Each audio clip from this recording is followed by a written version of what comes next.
It has been a little more than 3 months since Ukraine launched its counteroffensive. Kyiv and Western allies initially expected Ukrainian forces to retake territory quickly, but the pace has slowed to a crawl. And as winter approaches, questions linger over Ukraine's plans for the coming months. On 15th June, Kyiv announced it had retaken more than 100 square kilometers of land in the early stages of its counteroffensive. The Ukrainian military reported progress on the major fronts, Zaporizhzhia and Donetsk. Its main goals are to push Russian forces out of the eastern Donbas region and advance south to the Sea of Azov, cutting off supply lines from Crimea. But within a week, the counteroffensive slowed considerably, Kyiv's troops encountering unexpectedly effective Russian defenses. Moscow's forces entrenched themselves in 3 lines. This map shows Russian defenses in front of the city of Tokmak, a key logistics hub. First is a series of trenches as well as mines scattered on open ground to slow attacking forces. A few kilometers behind are anti-tank ditches, then rows of concrete barriers called Dragon's Teeth that stop armored vehicles. And after that, more trenches and another line of obstacles. Ukraine suffered heavy casualties trying to breach the defenses. U.S. and European officials say in the first 2 weeks of the pushback, Kyiv lost as much as 20% of the weapons it sent to the battlefield. The toll includes modern tanks and vehicles supplied by Western allies. In July, Ukraine changed strategy to reduce losses.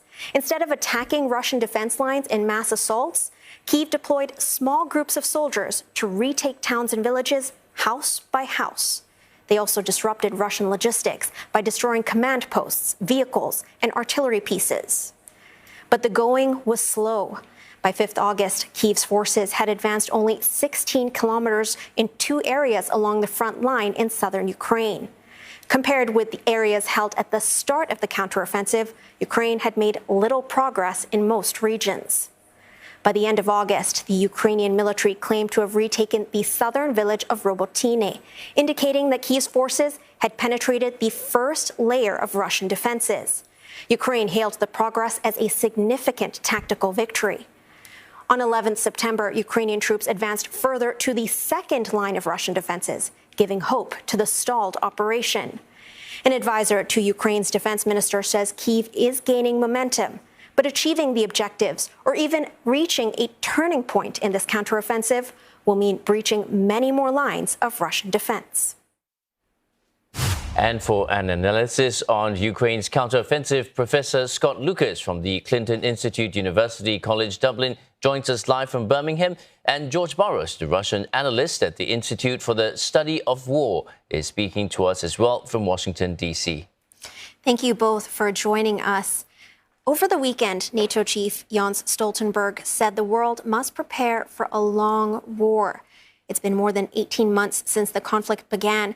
Based on the present situation on the ground, how much longer do you think fighting will go on? Professor Lucas, let's hear your take first. Of course, with respect, and you do a great job, but you need to correct your headline because it's been overtaken by events.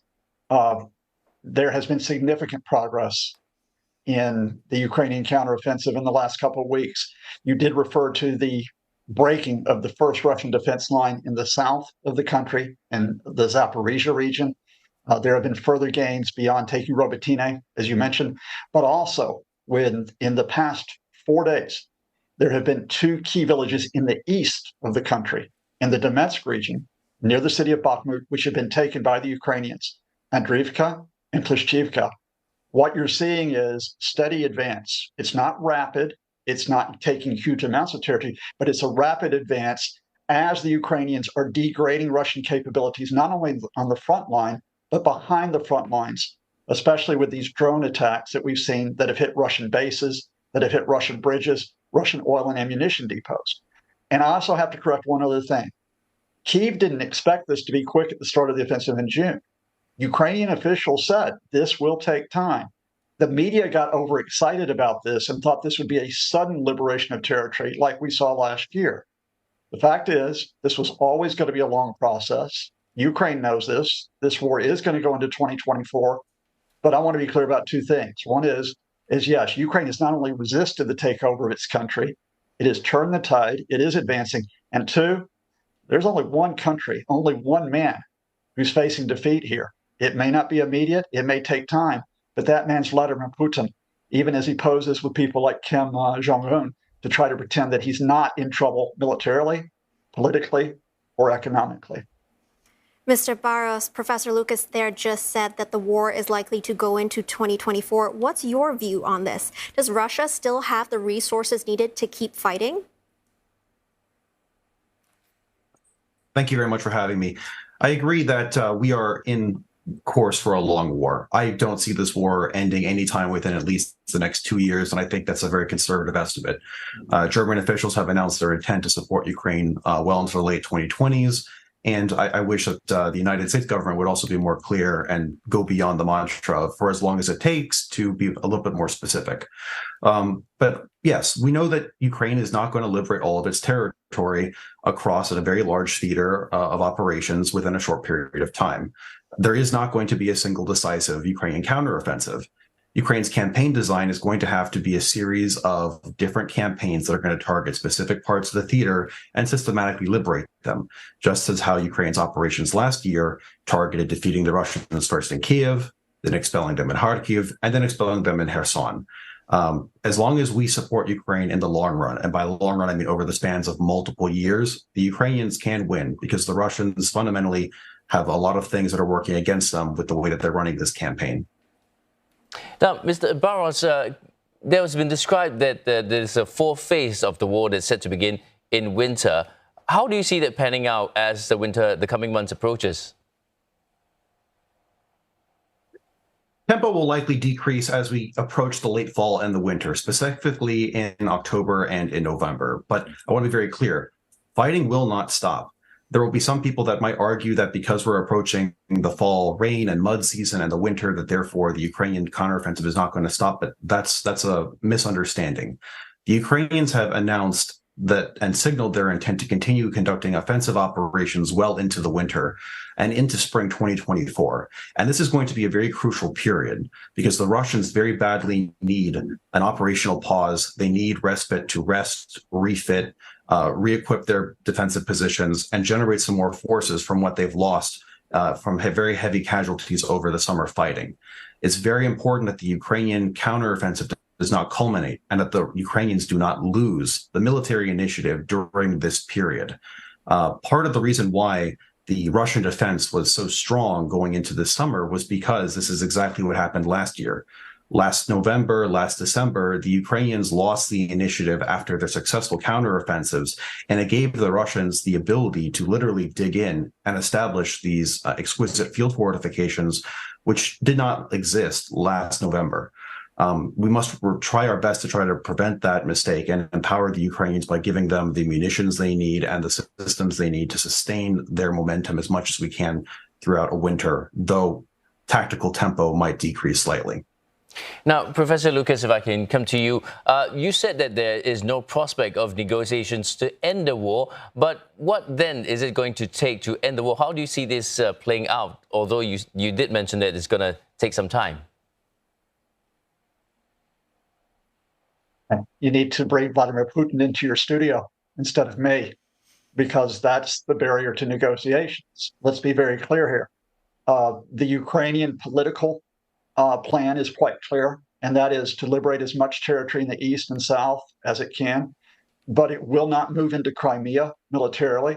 At that point, it will say to the Russians, look, let's discuss the future status of Crimea. Let's discuss how this is going to be resolved, probably over a period of years. The barrier here is that Vladimir Putin, he's gambled and lost throughout this conflict. He failed to take Kyiv. He failed to get rid of the Zelensky government. He failed to remain in northern Ukraine. He's failed to break Ukraine with the energy war, with the food war, but he's too entrenched to give it up. So I don't see a way out of this except for one of two alternatives. One is, as George explained very, very clearly, that is that if Ukraine continues to receive international support, that support on the ground, on the air, and at sea for the battle, and if it continues to receive political and economic support, Russia will gradually be eroded until Vladimir Putin either is pushed out of power or simply becomes, well, a shell of a leader. The other alternative, and this is what the Russians, I think, are playing for, if we go wider and look politically, is back in the United States, ironically. They hope that if Donald Trump gets back into the White House and that if Trumpists continue to take seats in Congress, it will cut off American aid to Ukraine and it will break the international coalition. And that's why if you watch Russian media night after night, their biggest hope is not talking about battlefield success, it's talking about getting Donald Trump back into the White House. That's a very interesting point, Professor Lucas. Let's now go to Mr. Barros. Now, there have been reports that Russia is ramping up its supply of drones. At the same time, Moscow and Pyongyang are stepping up military cooperation. How could this change the state of play? Yeah, the innovation that's happening right now in Ukraine with the battlefields with both belligerents' use of drones is astounding. There's a lot of lessons that future militaries, the United States can learn, that NATO can learn, that our allies around the world can learn from the types of tactical innovations that are occurring. And really, it goes to show that these dual-use technologies, not just the technologies and the defense industry base that has been exclusively and rather in a sort of single-use way been supporting military industry, you can actually now use commercially available drones. You can use DJI drones from China. You can 3D print drone components and produce them en masse.